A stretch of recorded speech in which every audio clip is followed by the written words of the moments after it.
You know, you don't have to do this. You could just step away.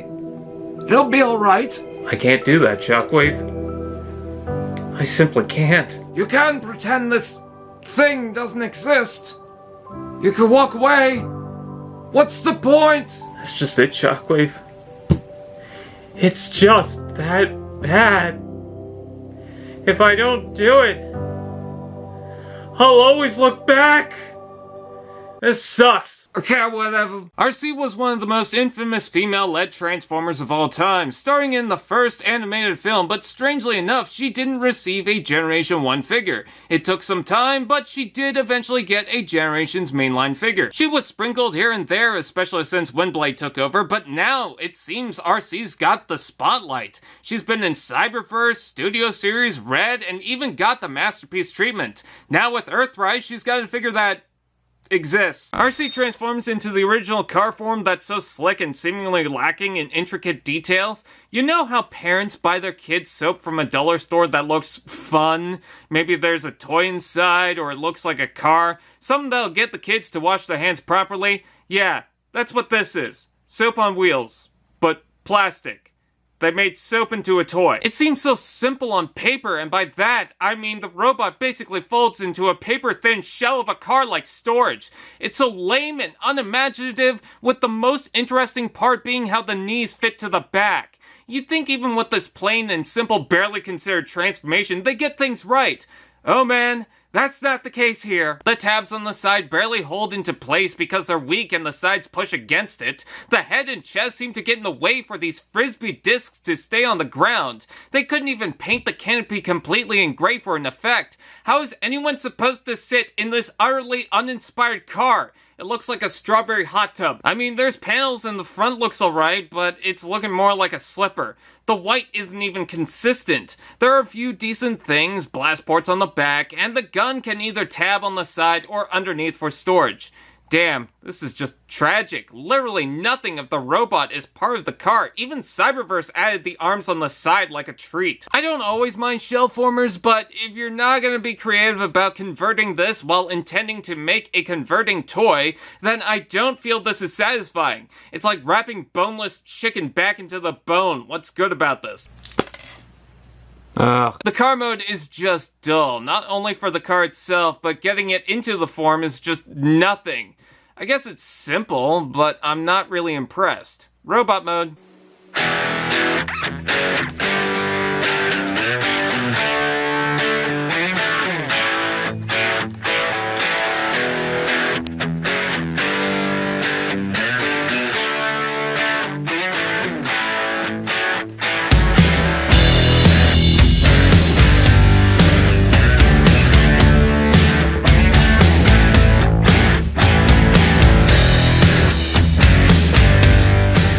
I can't deny and say otherwise, when it came to Siege, it set an expectation for figures. I thought we were in an era of improved joints, gimmicks, and quality. It seemed to diminish in Earthrise, but I have to say, there's no excuse for this. When did it become this bad? Alright, I'll explain the pros for a fair assessment, though mostly because I can already hear the comments saying I complain too much. The shape of the robot seems well designed. She's got the main colors and hood chest that doesn't look awkward. Arm joints are okay, she still has the waist thing, and even though the joint is too thin and too tight to bother, they designed a foot tilt. With the backpack this size, it's good they made heels this big, and in concept, you can transform her without removing the backpack. Taste my ass, Cliff Jumper. There are the pros. Now, this is bad. Just bad. I heard a few explain that they like this toy, and it's good that you do, but I can't agree. By all accounts, this shouldn't be the way it is. I would feel total dread if there weren't proper reasons why I bought this, which I'll explain soon. The legs below the hips are weak, especially the feet, which goes against the whole point of long heels. This is a massive backpack if you leave it on. Remember when I gave it credit for the transformation? With the thick tab, stiff joint you have to slide, and wobbly plastic beam, it comes off so easily that it's frustratingly unneeded. And yes, that's the entire car on the back. It folds up completely. It's like a sleeping bag that converts into a backpack bag. You know what's the most irritating thing about the transformation? There's the fake chest designed to look like the front of the car, and behind her head is the front of the car. Why couldn't we make this work? It's so simple. It's like a guy who's thirsty refusing water. It's right there. The head exists. I mean, the sculpt is okay with the classic helmet, but it's so hard to get excited for this. I'm not usually overly picky about paint, but couldn't even give her a pink face?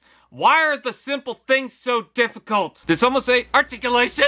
Ball jointed head, shoulders out and in, forward and back rotation below, elbow bend, wrist joint, waist rotation, hips out and in, forward and back rotation below, another rotation, double knee, foot forward and back and tilt. Joints are okay up until the feet. It's so easy for her to fall over. Also, you see the panels on the side of the arm? How the hell does this have fake panels for nothing? I sometimes understand the need for fake kibble, but this is like adding random doors on Optimus's chest and not even using them. Let's take a look at the accessories. Seriously? A water pistol? Oh well, can she hold it? Yes, but keep an eye that it doesn't tilt. With the open hand, if it's off, it can be loose, so maybe that's why the hand tilts. At least she's got butt storage for it. Oh yeah, the backpack slides off, plugs on the feet, and it's a hoverboard.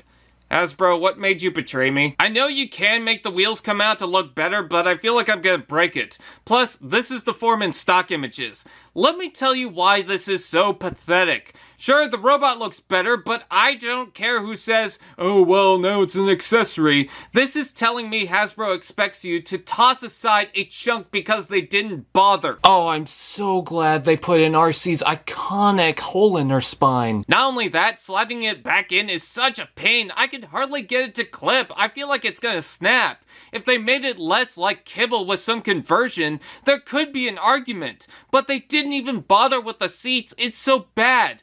I don't even know if I can actually blame them because the design doesn't suggest much to spread out. But then I remember the hood on the chest and it's like, It makes me frustrated. I couldn't find the original Generations toy. But if that's the best we're gonna get, I have to say it. We got this in Cyberverse, Masterpiece, Flame Toys, and now Generations.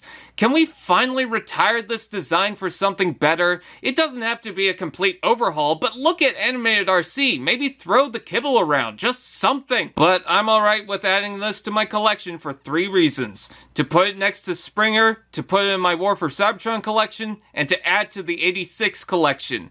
So glad they re-released this in Kingdom, now everyone has a chance to make it a shelf warmer. Well, at least it's not another Chromia repaint. There's portholes on the feet, back of the legs, and hands. Nothing on the back? Cool! The one thing she did in the show, she can't even do. I don't want to be overly negative about this toy. I bought it expecting something better. Not fantastic or surprising, but I can sometimes look past the flaws. There's nothing here I like. Everything I find okay has some flaw. And the flaws are just flaws. I just think after Siege, we had gotten better quality toys, and I was hoping it would stay that way. The reason I'm talking about this is that these figures can't be this. We can't go forward and go backwards. I know they could do better. No figure is perfect, but this isn't even up to par with the less than good figures around it. Oh, so that's what happened to the girl Ninja Turtle.